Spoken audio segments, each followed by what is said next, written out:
Hey guys, it's Cyrudin, and today we're doing a vintage review of the Nerf Fastblast from the Airjet Power Plus series.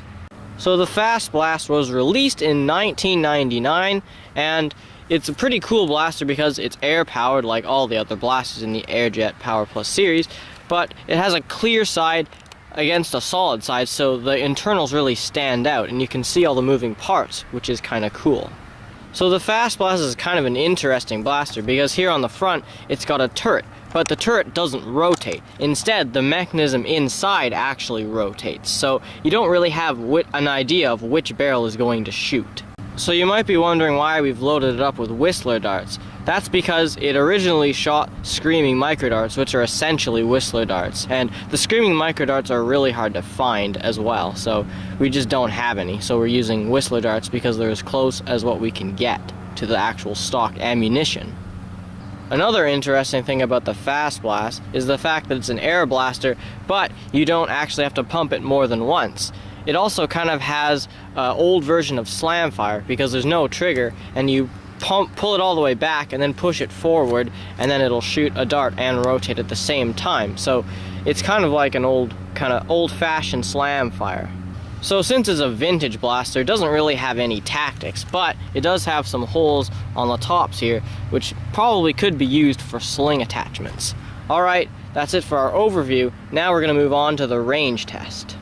Hey guys, it's Tom, and today we're here at the range to range test the Vintage Nerf Fastblast. Starting off with flat shots of Whistler darts because they're the closest to its stock ammunition as we can get.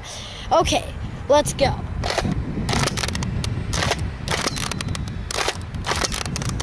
Since it's pretty hard to hold the blaster while doing angled shots, we're only going to do 2.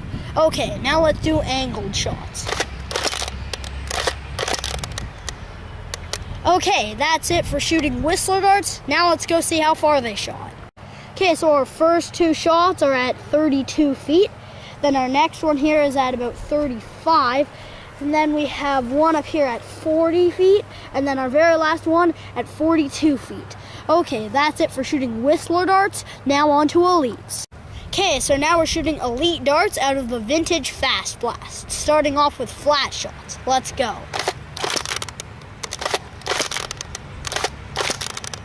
Okay, now we're doing only 2 angled shots, but still angled shots. Let's go.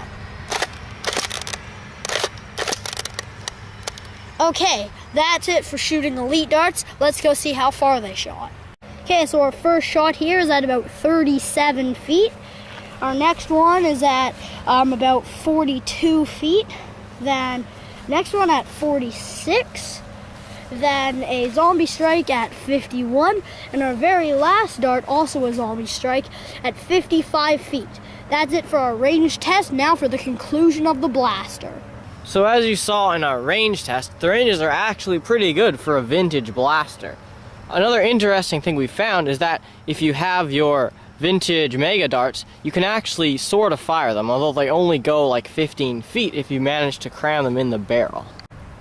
If you ever find one at a thrift store or something, you should definitely pick it up because they're a lot of fun to use. They also look really nice, and the ranges are alright, so you could even possibly use one in an actual war. Although you probably wouldn't want to because since they have kind of clear plastic, they're probably a bit more brittle, so you want to be careful with them. So that's the end of our vintage review. Thank you guys so much for watching. Please like and subscribe.